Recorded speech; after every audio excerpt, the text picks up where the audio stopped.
Hello and welcome to episode number 25 of the Hobbies and Happiness podcast, where we talk all about the hobby that makes us happy, tabletop gaming. I'm one of your hosts, Dan. And I'm Jim. And today we're making friends again.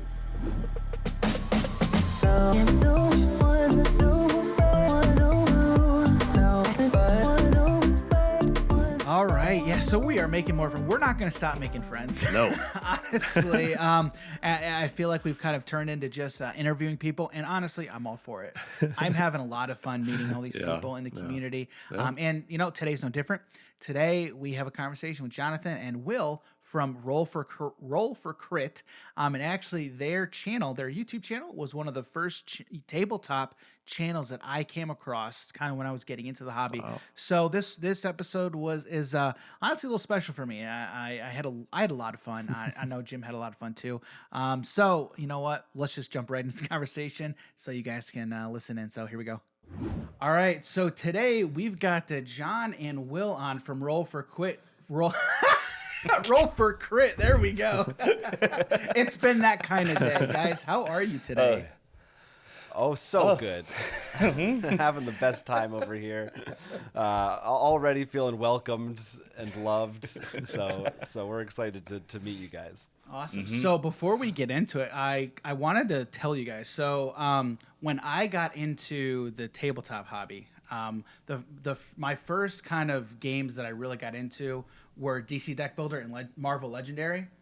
And so I found your guys' videos, and I was like going through all of the expansion ones. I'm like, okay, which ones do I need to get, and kind of what are the thoughts on each of them? And so I think I watched your guys' videos like, I don't know, at least 10 times, just trying to figure out which ones to get. But they were good. They were very informative, so they were really awesome. I really appreciate those. Wow, thank you for those hits. Yeah, I mean, I think that's. We didn't really start with DC and Marvel, but they were definitely very early in our. They were early. Those are back when we still did a full playthrough as part of the review. And I also remember for DC was one where, I remember feeling so bad because we're like, well, let's do a playthrough, and I got super strength. I think turn 3 or something, just to show how you can go really unbalanced really fast. Yeah, you just snowballed to an insane victory level. But yeah, those expansion videos, at least the one I did. I can't speak to the one Will did, but it's it's a labor of love. There's a lot of you have to play a lot of stuff and learn what to do. So I'm glad that it helped you. I'm glad that there's proof that someone got use out of it. There's proof in the pudding, and the pudding is in the eating, right? Yeah. So guys, how did you guys get involved kind of in the tabletop space? Like what was your kind of introduction to tabletop gaming, or how long have you been in the hobby? Will, you want to? Well, when it's one of those things where like I played like Magic the Gathering technically just started, but didn't think of it as like the hobby and stuff. I think until Jonathan, you really started getting like, I have this game called Munchkin to play and stuff. Much closer to college.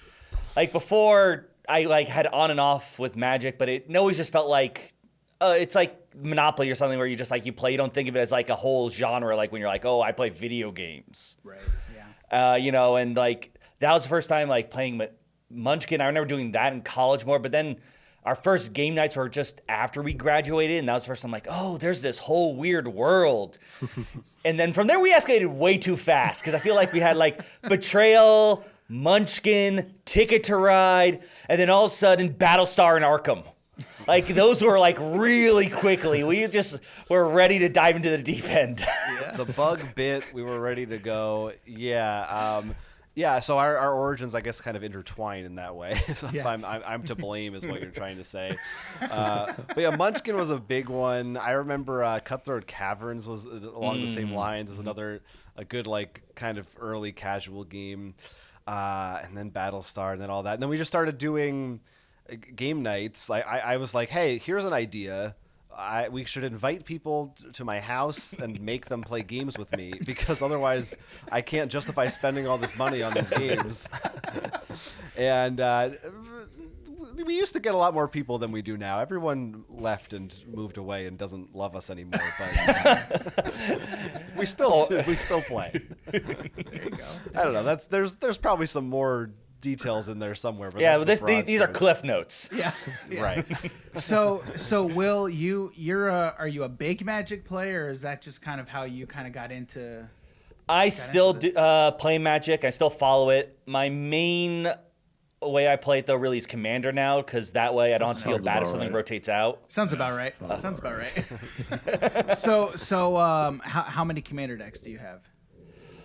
I have 3 built, but I've got 3 on standby that I'm tweaking around a little bit. They're always ones I've wanted to, and I just never got to the final, like, let's build them. Yeah, that also sounds about right. Yeah. That's how it is. Exactly. Now, Jonathan, are you a Magic player at all?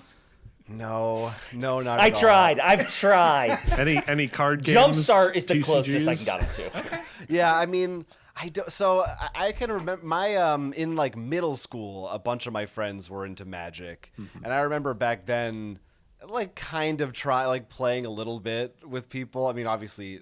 Magic was very different. This was like 15 years ago or something now, but I never really latched on. I used to play like the Pokemon card game back in the day because I was huge into Pokemon. But that was the only CCG I ever really invested anything in. We dabble in LCGs. I do Marvel Champions here and there, which I see on the shelf. I think Squint. I think that's what that is. But yeah, Will and I differ in that way, as it comes up often, is that he likes to commit to a game and he likes the long-term investment, both mentally and monetarily. And I bounce off of things. I'll go back and forth, but it's very hard for me to like focus for that long. I don't know. It's failing on my part. Well, I don't know. Like Jim, how would you classify yourself? Because Jonathan, that's a good point. If I had to pick, I'd probably verge more towards Will's standpoint of likes to commit. But also Jonathan, I also do kind of like to bounce back and forth between games. I don't know, Jim, where are you at? For me, it's really difficult because my games I tend to play are really based upon the people that I'm around. So like why I got into Magic was because I had friends that were playing Magic. I got into Yu-Gi-Oh because I had friends playing Yu-Gi-Oh. I kind of just mold into all these different things because that's what people around me are doing. Okay. Yeah. So, when it comes to these games, I don't really. I mean, when I do go into it, like Magic, Dan, I'm pretty committed. Yes. And like I've gotten into competitions for it and gone pretty competitive in it, and it's like I just started it 5 years ago, probably, I think. But like I was playing Yu-Gi-Oh since 2002 and Pokemon from 90s, and so I guess you could say I'm just committed to card games. So Yeah, that's fair. Yeah, I feel like. Go ahead, Will. I was just gonna say, like, every card game that you definitely need people to play. One of the reasons I like Commander is because it can sit there when I take it out. It's not like, oh, that can't be playable anymore or something, which just makes it a little bit easier. Especially as Jonathan hinted at before, people have spread out a bit. That includes my main Commander circle. So not as many games have come out for that. So Will, are you gonna bring your Commander decks to Gen Con? It wasn't initially. Now I know you guys are going there, and if you guys play, I might bring them. Right. We'll have to. Okay, so Jonathan, have you played Commander at all? Oh, okay. Nope. Okay. Nope. All right, I've got 2 decks right now. I know Jim's got a couple. We've got some. I got several. We got So we'll have to bring all our decks. We will have to sit down for at least one game of Commander. Well, we can try to make this happen. I mean, there has definitely yes, been... please. Oh, my God. Now what I feel like I need to do, I'm on a time limit here. I got a week, but I think I can do it. I now need to make a deck for Jonathan based all in the new D&D set. Yeah, just so he's rolling dice and everything. I got to do that. I did buy the red-green deck guy, and I think I can work with this. Yep. Well, yeah, because one of my longest decks I've been wanting to do was a dragon deck, and I was bouncing between the 5-color Dragon and a monocolor one because I'm not crazy about 5-color. I know it means I can fit more things. Yeah. But when I saw this one, I'm like, oh, red-green works fine, and then I get a whole bunch of mana, and I can throw that into fire breathing and just start burning everything down. There you go. I'm willing to give it a shot. I always find it funny because, you know, we sit down. It's like, oh, Magic. You're not a Magic player, so you don't know about the way these cards work or whatever. But Magic is so ubiquitous. Like every card game that exists basically just stole from Magic. So I feel like when we played the Jumpstart decks last year, and it was like I didn't really need to be told the rules. Like I just look at the cards and you can just intuit like this is how it works. Well, that was one of the big one of people like Magic because at least until recently you could read a card and it should say what it does, assuming it isn't a blue card with a wall of text. It's not a keyword. I thought all blue just said either draw a card or counter spell. Isn't that it? That's you guys bring up a good point. That's why I like card games in general, because the question's always like, well, what does this card do? Well, just read the card, and it says right on it what it does. And then if anyone ever asks questions, I usually go, well, just read the card. It says right there. It's pretty explicit with what it does. I mean, that's also great with explaining board games, too. It's like, okay, unless this card says it or this ability, but read it and do what it does. Yep. You just Yeah, those are always good. But then unless you get into the iconography, I don't know. Is that if there's no text, and then it's just like, what does the moon and the swirly line mean again?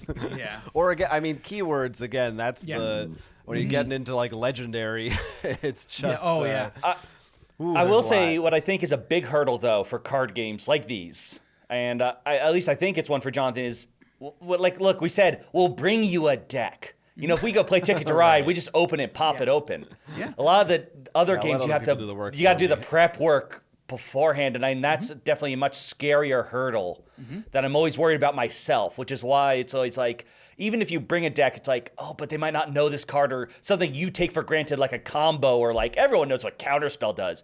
And if they don't know that, they're going to feel like silly and embarrassed they don't do that, and they're like, oh, well, I just killed this game for them. Yeah, so actually it's probably one of my favorite things. Like I'm a big learner, right? So I enjoy learning new things. And then Will, if there's a situation like you were just describing, what I kind of enjoy doing is I kind of enjoy explaining the deck a little bit. Like if there's a particular interaction or a certain combo that somebody really doesn't know, they've never seen it before, I actually like explaining, okay, well, you see this card and then it interacts with this. I enjoy explaining, things that people haven't seen before, especially in a game like Magic, with people who've been playing for, a little bit longer. Because again, like for me, learning, especially in card games, I find a joy in just learning new things, especially in card games for sure. And there are certain things that are harder for me to grasp, but I always love it. My brother's much better at Magic. Like he has, I think, like 12 commander decks and running. Like he's nuts. But like that doesn't mean they're better. I'm not saying they're better. I'm just saying he just goes crazy. One of them is literally he's actually angry about it because they actually make good pirates. It was all the old bad pirates and some ninjas. Like the whole joke, it's just a joke deck. Yeah. But anyways, I'll be like, why is everyone complaining about this card? He's like, oh, well, combined with this card, it goes on the stack and then doubles this and then there's infinite. I'm like, whoa, what? Yeah. And I'm like, no, my brain does not go there. But he instantly sees how oh yeah, this card's way broken. Everyone has like their cards, whether it's an archetype or colors, and it's like, oh, whenever new colors come out or new cards for your colors come out, you're like, oh man, I could be using that with this card and this card. And it's like other people don't really see it because, well, they're not thinking about your colors 100% of the day. Yeah, right. And it's just like new cards come out and you've been thinking, oh man, this is really good this could overtake Goblin Guide in Modern and things along those lines. So like with the new set, the new Innistrad set coming out, there's one card that's it's a copy effect for green and blue, and I'm like, I know exactly what deck I can put that card in. Copy effect, 3 and a blue, huh? Yep. That sounds like a coma card to me. Yep, it is. Yeah. All right, so we'll get off the Magic train for a little bit because we're so sorry, Jonathan. I needed a little. This was a trap. I was trapped. It's a trap. It's a trap.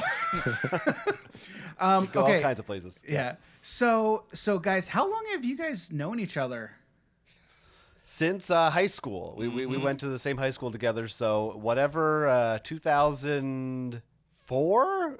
That sounds right. Yeah. I think that's the year. I think that's the year that we met, and then we split off different colleges, but we came back together to form the dynamic duo dream team that we are now. So were you guys into tabletop before you guys met, or is that like kind of what brought you together, or kind of how that works?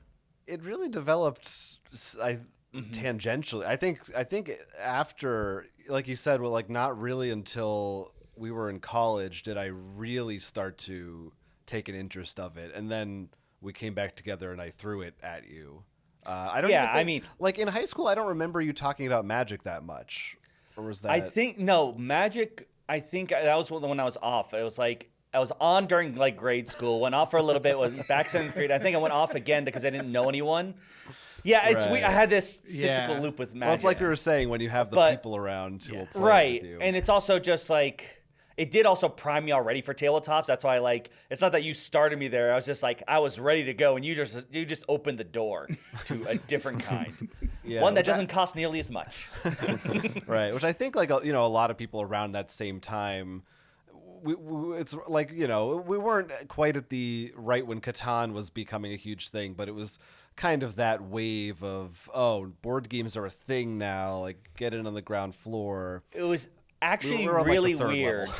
I remember my freshman year, and my friend's girlfriend was like, "Yeah, we just played a game called Catan," and we're like, "What's that?" It's like it's about farming and stuff. And I remember being like, "Why would you play something about farming?" Ask me now about like, "Yeah, I got a new board game about like watching grass grow," and I'll be like, "I'm in. Let's do this." How That's could you weird. play a board game not about farming? I don't even know what that would entail. Yeah, but I mean, what about you guys? What was your tabletop history? Well, so we kind of met over Magic. Okay. It was about 5 years ago. About 5 years ago is when I kind of got into playing Magic. I guess I've been playing Magic a lot longer than 5 years. Yes, yeah, but still, that I'm was old, Dan. Yeah, I'm older than you, man. Don't say you're old, okay? Because then you just make me feel like a lot older. So, actually, my wife's had some family in town who was kind of living around in the area for the time, and he is also into board games. So one day we're just trying to find something to play, and I was been into card games. At the time, I was mostly playing digital card games like Hearthstone and Elder Scrolls Legends. And then I don't know how I got onto it, but I was like, you know what, let's check out Magic. So we went to our local game store at the time, which is where he was working. Mm-hmm. I don't think I was working at that time though. I was just going there nearly every single day. Right. But that store was kind of how we met. Yeah. So I started going there a little bit regularly, built my first deck, and then started going regularly. And then I think it was mostly when I started playing Commander was when probably was when around the time I think we started meeting and hanging out. So yeah, that was how we met. And that's honestly probably around the same time that I kind of just got into board game in general. I wasn't really into tabletop before then, but ever since then, it's just been like kind of nonstop, Yeah. I feel like Magic seems like because you're going to a place by its nature, you got to like go somewhere to play. Very social. Yeah. Probably a lot of people meet that way. Yeah. And we didn't even mention it, but I think the same thing with like D&D or other role playing games. Although we didn't get into those until later. Yeah. I feel like that's probably a big one for people. Yeah, Jim's been in a lot longer than I have, though, right, Jim? For D&D or just board games tabletop in in general? Oh yeah, ever since I was little. Yeah. Like the first game I ever played was Pretty Princess, and I was probably around 3. I think I was around 3 years old playing that game. He loved that game too. And I was a monster at it, and then playing Monopoly and other card games like Uno, Phase 10. Throw out a bunch of random ones, and I've just been in it for quite some time.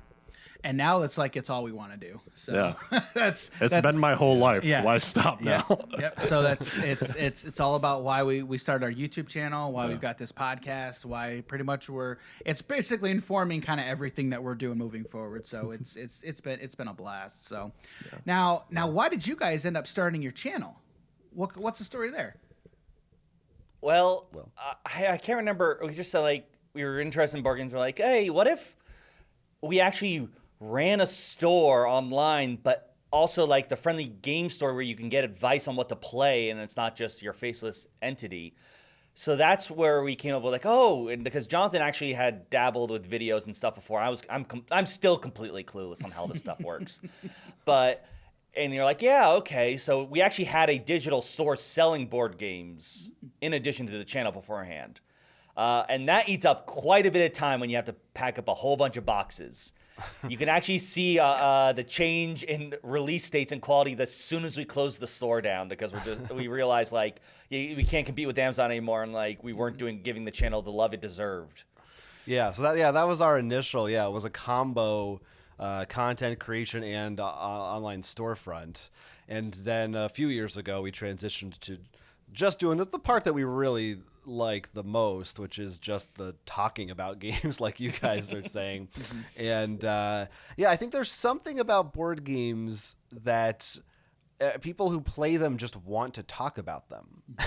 And that's true of some other mediums maybe, but it just seems like whether you have a podcast or YouTube or you're on Twitter or somewhere, there's something infectious about it. Maybe it's because it requires other players a lot of the time that you really want to like spread the gospel. It's like a religion almost. I think that infected us too. Yeah. So, before I forget, I want to make sure I get this question out there. This question. Yeah, this question we like to ask everybody who comes on. But if you could have, if you had to play one game for the rest of your life at this moment, what game would that be and why? Jonathan, let's start with you, sir. Oh man, it's so hard. I know. Because like I could think to, well, what are my quote unquote favorite games? I often say like Battlestar Galactica, the board game, I usually say is my favorite board game. But I also often I will compare that to, it's like a very difficult movie to watch. It's like saying my favorite movie is Schindler's List. Yeah, that is a good one, it's an artistic monumental work, but I don't want to watch that every day. I'm going to be in a bad mood. Yeah. So it's got to be something. I mean, it might be as simple as just Legendary, Marvel Legendary. I mean, there's so much variation in it. Yeah.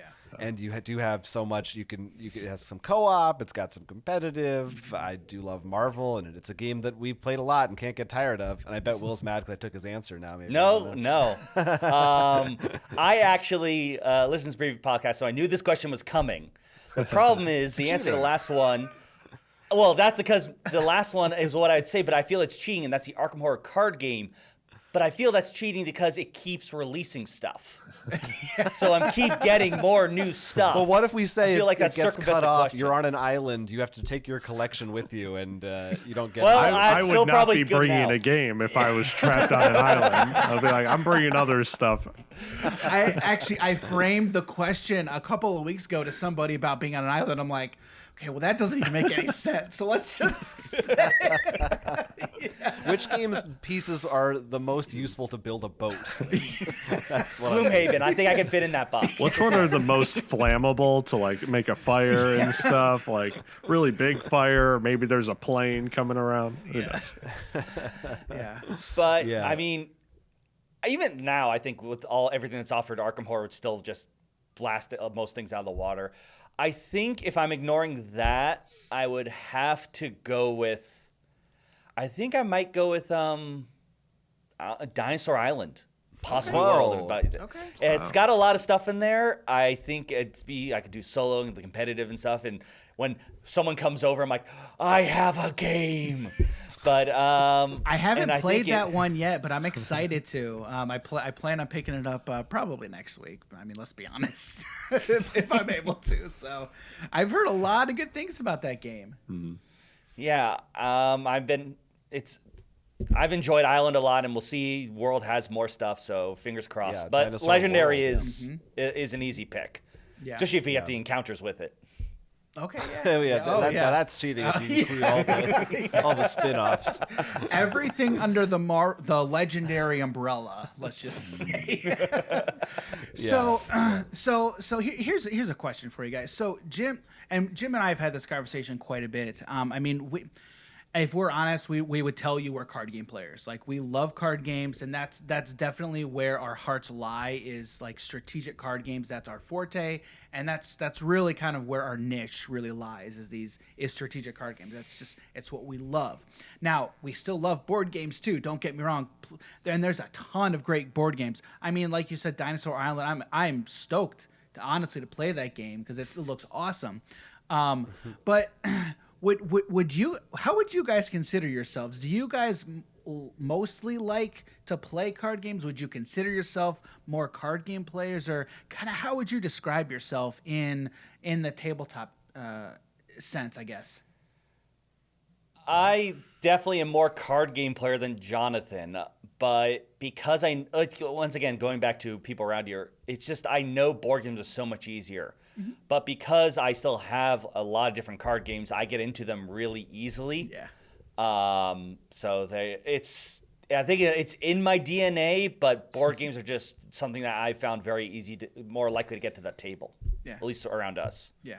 Yeah, I'm definitely the other end of that. Yeah, I mean, the tabletop experience, if it's in a box, and maybe there's another box a year later, but other than that, there's just one box. That's what I like. But I think in general for both of our tabletop tastes, maybe I think even more so for me probably than you will. Like, the word omnivore comes up in some circles of that. Like, any genre of game, if there's something interesting about it, something different about it, I'm willing to put it on the table and give it a try. There's nothing. Mm-hmm. I mean, a CCG, like, I'm probably not gonna get into it. But if somebody's like, "Hey, we set it up on the table," I'll sit down and play it. I'm pretty open to any kinds of experiences. I like to think. Yeah, for sure. But yeah, but no, I think that is definitely the case with you. I think you're willing usually, but it's less like what we are. It's more like we know the few things we don't like. Like, you're not as big on CCGs. You're probably gonna need someone to bring it to you than you like maybe finding on your own. I'm not as big as the social deduction games. I need things I need to know who's my friend and who's my enemy. Those are also some of my favorites. Social deduction. So you don't like Sheriff of Nottingham? Oh God, I am so bad at Sheriff. Oh, that one, Spyfall, Werewolf, Coup. One of the first social deduction games that I actually played was Secret Hitler. We usually have a lot of family over and like a lot of groups, and so we're wanting to get into more games. And I'm like, okay, I gotta find out like what kind of games can be played with like 10 plus people, or a lot of people. So I came across Secret Hitler, and I'm reading it, and I'm like, this is interesting. And the first time we played it, I don't know, I think we got into a bunch of fights because everybody's lying to each other, But it was a blast. It was a lot of fun. If I will say, if you ever get more than 10 people again, check out Two Rooms and a Boom. Oh, I was about to say that one. 2 Rooms and a Boom. That's our when we have like once a year in the summer we get everyone together for a big thing, and that's when we can break that out. And it's always been such a blast each time, just because everyone yelling at each other, and meanwhile we're just sort of like staring. I think we just tried out a bunch of new roles. What were the 2 roles like? If the president sees it or if the bomber sees it, they automatically lose. Yeah, so the whole game, if people haven't played it, it's you have a card with your secret identity on it, and you're allowed to show it to someone if you want.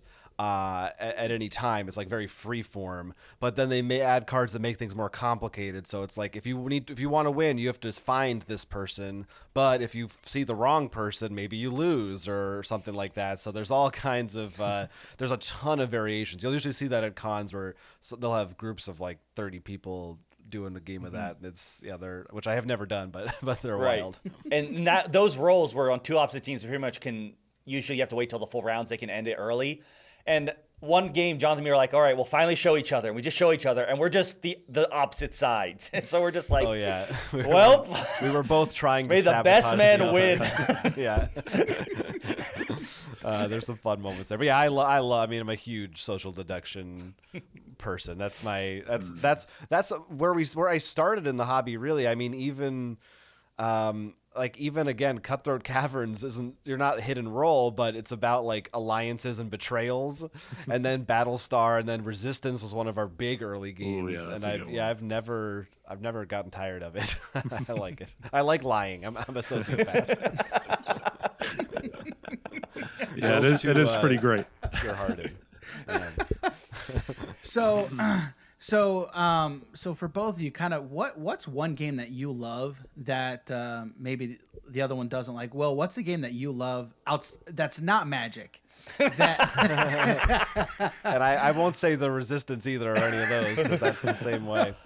That Jonathan doesn't love. Our tastes usually align pretty closely for most things. It's usually a CCG would have been my easy answer. Yeah. But then I guess this is probably an easy one, mostly just because it's so long, complicated and stuff. And since you're not a CCG player, it probably doesn't spark you as much as Millennium Blades.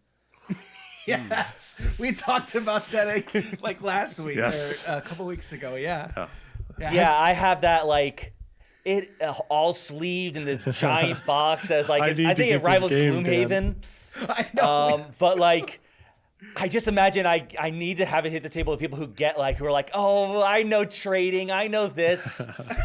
For Jonathan, he's gonna lose on half the fun of it because he's never waited around with binders being like, no. You gotta give me a better deal. To be fair to me, I mean, I think I played that once, maybe twice. You did, but that's why I was trying to think. I don't think you hated it, but like, it's hard for me to remember. I mean, I do, and I love Level 99, so I think like I respect it as a game, but yeah, maybe I missed out on some of the subtleties. Of doing CCGs in real life, which is what that game is. Right. Yeah, I mean, it's a great concept. Yeah. Sometimes a game can be too big. Not saying that's one of them, but sometimes it might be one of them. Oh God, John, you haven't even seen now how big the normal stack is with sleeves. It cannot stand on its own. It has to be like in a tower or something. Yes, it's just like. It makes those 200 card decks look silly. Like, it is just hilarious. You need like a shoehorn or something, like a card horn to hold it in. Now this is the base box.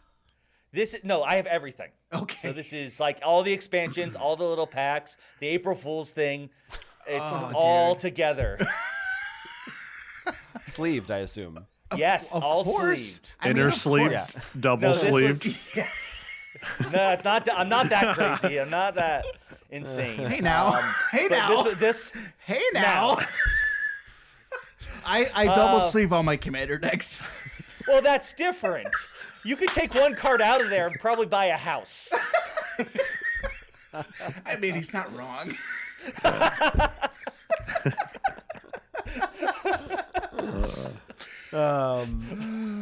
Anyway, yeah. games that I like that Will doesn't like. Yes. Yeah. I think so. Maybe this goes along the same lines, but it's an easy one I can go to. Is that another thing that I like a lot that Will's not a huge fan of is trading or negotiation games, which is like Sheriff of Nottingham. Yeah. But we recently played Sidereal Confluence, which went over differently with some members of our group than others. Or smaller one, Chinatown is another. That one's a better, the Siderian, I think that one wasn't in perfect environment settings and stuff, and right, but I think you know enough about yourself to yes, know. I do. Well, I think that's still, it's funny, especially with going to Sheriff Nottingham. It's also social interactions without clear definitions. Right. And I Sheriff think that's Nottingham a lot is of the both. time. You're lying and like not equal. Yeah, I think that is a lot of the. There's different permutations of it. That's not the right word that I use. There's different versions of it. I tried to be fancy and it didn't make sense. But yeah, I think a lot of times that's what it comes down to. I like the I guess it comes down to this. I'm worse at games than you are. I'm worse at strategy. So I like games where I can get around that by like reading people or lying to people or making something up. Yeah. And you're not as you are good. You want to lock into the I see this number and that card. Yes, I like doing my I've got a combo thing going. When I lie, people know I'm lying. there is and I am bad at like haggling. So I'll be like, whatever, this trade's good. Meanwhile, I gave someone enough to trigger whatever he needs to do or something. Different roles, different strokes there, yeah. And different parts of the brain too, for sure. That's true. 100%, yeah. It's one of the biggest parts of games as well, is just like not knowing everything that you need to do, but also knowing how your opponent works. In high skill poker, like people are always trying to get a read on their opponent. It's just like, all right, well, I know what you did a few turns ago in this exact situation. So, yeah.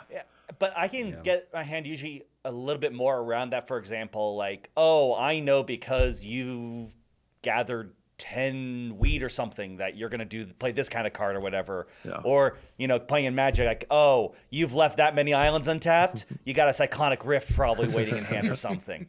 Like that kind of reading I can do. But if it's more of like, is this the actual cost of the thing? What's it worth to you? Yes. Yeah. If there's no data, that you're pulling from, it's literally all just mannerisms and okay, I see this on your face. It's a completely different thing.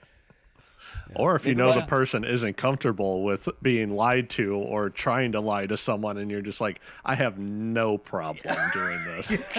And then you get to outplay them even further beyond than just the game. Well, the one thing I do, and Jonathan has pointed this out a lot, is because I know that I just don't, if I'm trying to do something, I will shut up. I will be quiet. And then Jonathan will point out, like, Will has not talked for the last 5 minutes. He's about to combo or do something. And we don't recognize it. We can stop it, but we don't know how. Yeah, if Will is silent, I know there's something he desperately wants me to not see.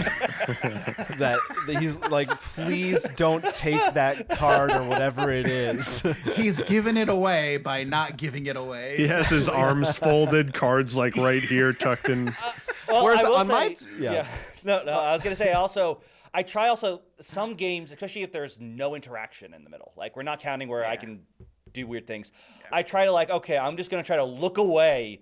Because I know, like, especially the more players you have. It's too overwhelming.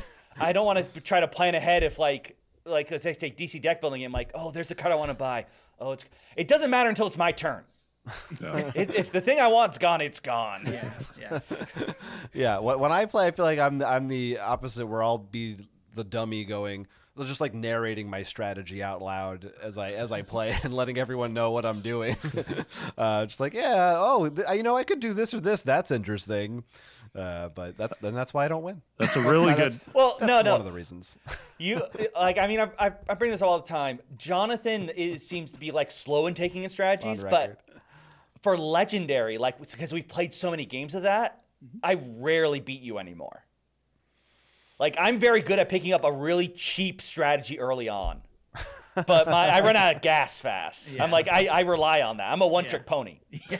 You're much better, I think, because it comes to social adjusting.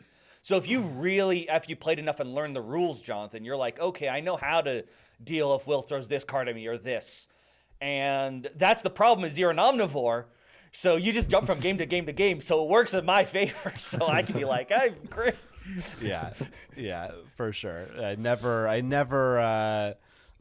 We play a game, a few times. We're very bad about that because we just have so many, and everybody's got their own. They're bringing them all over the place. I don't know if for you guys, if it's do you get to actually stick to certain games other than something like Magic that you get to play and really learn in depth, or do you jump around a lot?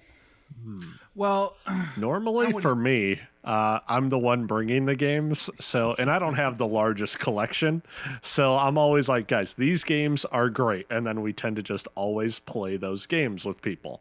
So Dungeon Mayhem being one of them. Yeah, which is up there somewhere. Yeah, Dungeon Mayhem's fun. And I'd say I'm probably the same way. And like, at least what we're doing for the channel is like, we have a lot of games that we want to play. Like we've done, and we're still doing like all the villainous games, Disney and Marvel. We've done Arkham Horror. I mean, there's Marvel Champions. There's all of these living card games. It's like, I want to do all of them.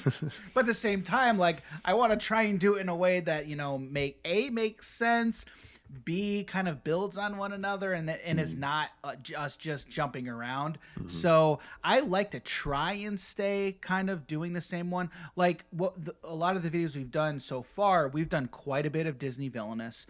We've done a few. We've done a few DC Deck Builder. We've also done a Lord of the Rings, the card game, and we've also we're going to be doing Marvel Champions.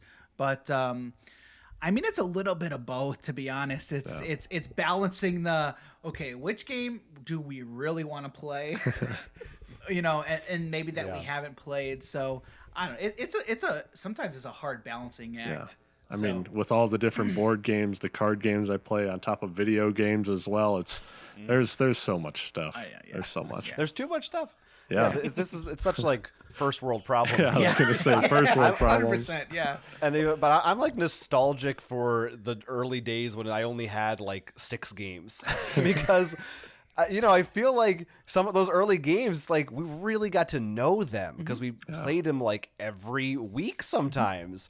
Like the Resistance was a game that it would almost be a given. We would just break it out like at the beginning or end of every game night. And I loved that. And now there's games we want to play and games we have to play. And it's great, but sometimes it's like, it was simpler back then. Yeah. Right. Well, and now like, you'll try to prep. You're like, okay, this is the time I'm going to bring this game because I almost certain will only have 4 players. And that's when like everyone's like, oh, you know what? We're coming too. And I'm not going to say no, but I'm like, all right, we're not doing that one anymore. I did not prep a 6-player game. Yeah, actually, I had people over. I had some friends from church over not that long ago, and I knew we were going to have 6 people. So I'm like, okay, what games can we play with 6? I'm like, can't play that, can't play that, can't play that. Okay, here are the games that we can play with DC 6 people. Deck Builder, 6 people.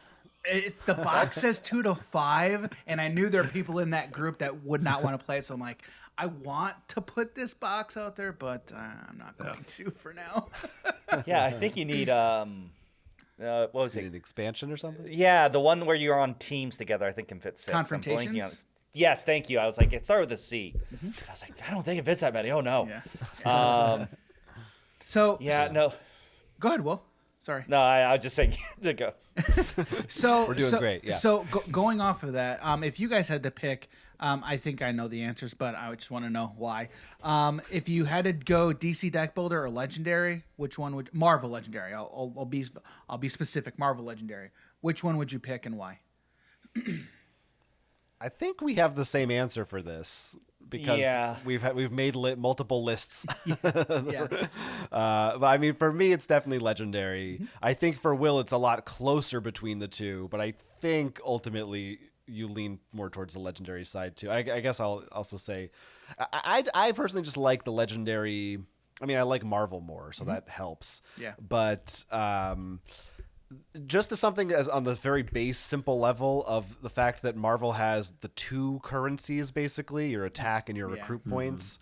To me, it's much more interesting. I like that extra layer compared to DC, which of course DC, I'm sure, there's a million expansions, so I'm sure there's stuff that might kind of simulate that, but that's my take. The big thing is, like, I think about all the properties I loved, and if I was like, which one would I rather have them adjusted, like, brought into? And I feel like Legendary does that better. It would, like, give the character a bit more justice than simply being like, it's a big power card or something. And I like DC because it's definitely much easier to bring to introduce to someone for deck building. But, I mean, Legendary is still pretty easy. It was one of our earliest ones. And both have their positive and negatives to bring up, but like, I just have to go back to that. And even like, I would say, like, if you even just brought in Alien Encounters, I love Alien Encounters. I think that's such a good job. And still, both video and board is one of my favorite Alien adaptations. I think they did a really good job there, and just goes to show you when they do the effort into it. I feel like some of them not so much for both of them. Both the Cerberus engine, I think, is DC's, and I forget what Legendary's is called. I think it's Chimera, isn't it? Yeah, it's really like similar. just disturbingly similar. But like, the idea is if you can really make it so you feel like you're playing as said character or something is what's much more important. Which is funny because a lot of people I feel like would criticize Legendary for not doing that well, but I do think it does it better than DC. I think the DC actually did really good with Street Fighter. Was a really great one because you had your secret alternate move on the other side too, so you can unlock that to play this big combo move. You wait until you can get that out. I've yet to play that one, but I'm interested. I'm very interested. It's much more aggressive. There's a lot more attacking each other, but there's a lot more. I think that one had blocks where before the 2-player game, and like the super move was a counter block, so you can send it back at them and stuff. So there's a lot more like back and forth kind of thing, which made it pretty fun. I might really but overall, like that I think Legendary. I think also it did with the symbols does a good job with one thing we even talked about. What was the deck building? The Dungeons and Dragons one, Jonathan, we just looked at. Oh, Tyrants of the Underdark. Tyrants of the Underdark, where they have you choose which groups are in there, sort of like Legendary, but you only choose 2, and only one of them had the if you play this symbol beforehand, do something. We were talking about how like the synergy in your decks was not as impactful. Which is like that's something like we feel like most decks you want to feel like I did this, now I do this, now I do this because I played this and now I did this. Right. And Legendary does that with its symbols, which change depending on which system you're using. Like sometimes it's courage, symbols, sometimes it's like I just feel like it's a bit tighter of a system. Yeah. So there's an answer. So the last thing I kind of want to touch on here a little bit is, Jonathan, you mentioned a little bit ago about getting everyone around the table, and you feel like board games like have that ability just more inherently, I guess, than these more so CCGs, and like I totally agree. And like one thing that we're like kind of building here with Hobbies and Happiness, one of the things that we say is we're like, communities are built around the table, right? And that's like, we really do believe that. And that's one thing we love about tabletop is getting your friends, getting your family, getting people around the table together and just experiencing whatever it is you're experiencing, whether that be a role-playing game, whether that be a board game, whether it be a card game, and then just enjoying this experience with the people around you. I don't think there's really anything that can top that or really comes close to that experience, right? So with this, past like year and a half, that's kind of thrown things basically just really up in the air for a lot of different people. How has that kind of impacted you guys, and kind of like what have you seen come out of that? Because honestly, while it's been it's been difficult for a lot of people. But even I'm hoping, and I'm feeling like we're starting to come out of it a little bit, and I'm trying to find the positives that are coming out of it. And I feel like there's actually been quite a bit of positive things in the tabletop gaming space that we're seeing fruition, like that we're seeing come out of that. What's your guys' experience has been like with the pandemic so far?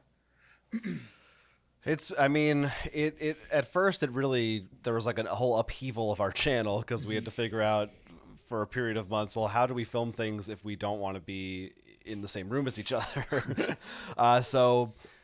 We learned to play a lot of games over a camera, which was for better or for worse.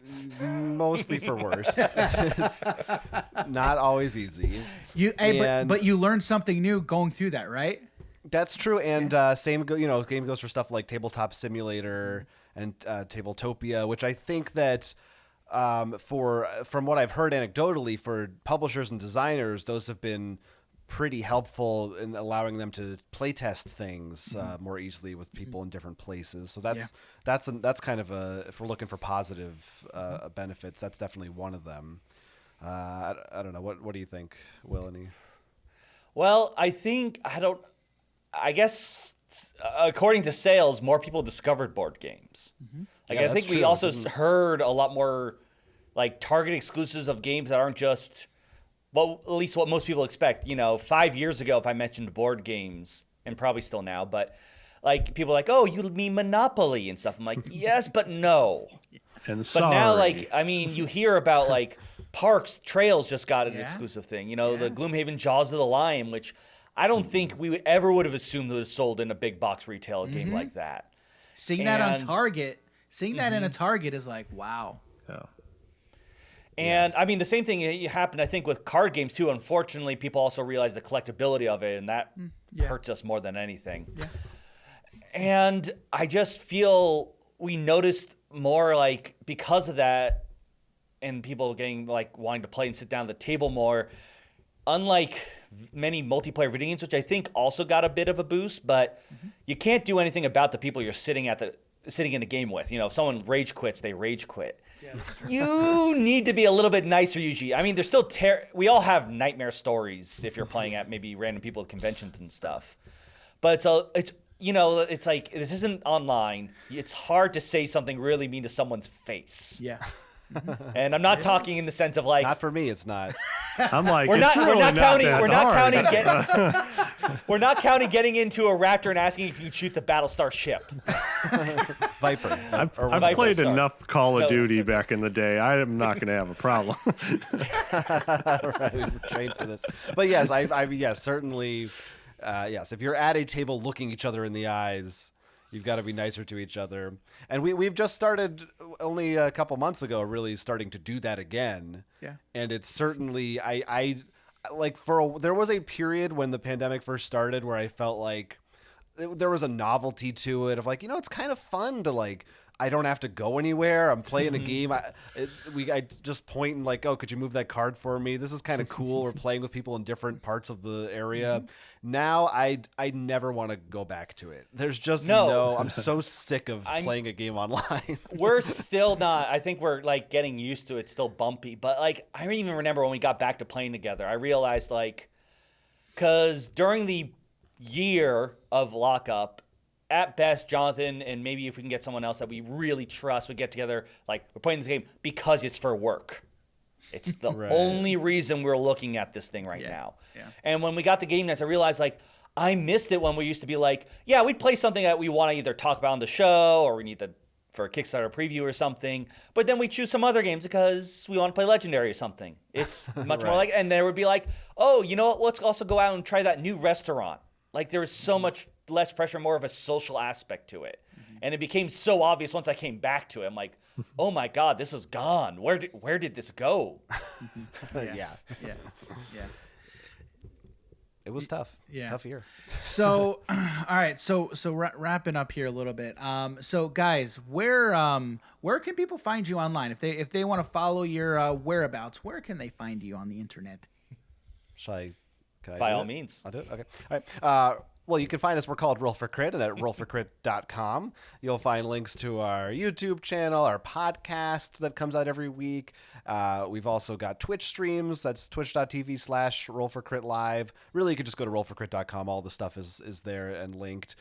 And we're on Twitter, we're on Facebook, we're on Instagram. Everything is at Roll for Crit pretty much.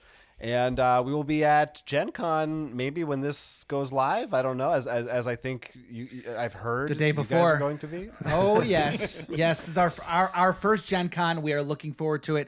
This episode will go live the Wednesday before. So yeah, right before the show starts. So awesome. And we look forward to seeing you guys there. Yeah, it's gonna be weird. I am so happy you helped me convince him into Commander. Well, maybe not into, but at least one game. Yeah. And perfect. Yes. This podcast is going to go out. Now everyone's going to want an update afterwards. I may ask for some edits before this goes up. I'm just going to play my mono blue list, counter everything he does, target him out. He's going to have no fun. All right, I'm going to do a CDH turn 1 winning deck. Yeah. All I ask is to have no fun. That's what I want. So you want Thassa's Oracle. Whatever, Gesundheit. Yeah. He's not wrong. Gesundheit, I love it. All right, guys, thanks again. That was a lot of fun. And honestly, we got to have you guys back for another episode sometime. And So thanks everybody for being here, and we'll catch you all in the next one. All right. Thanks everybody.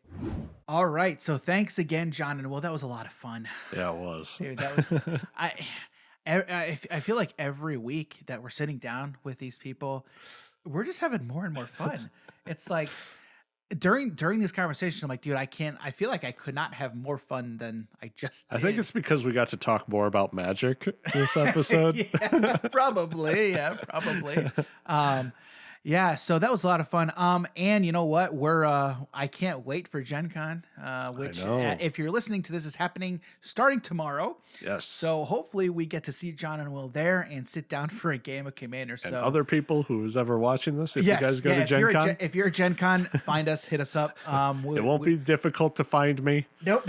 Or me either, to be quite honest with you. Just look for It'll be easy hair. to find us. Yeah. Which... Jim, how can people find you on the internet? Oh, right.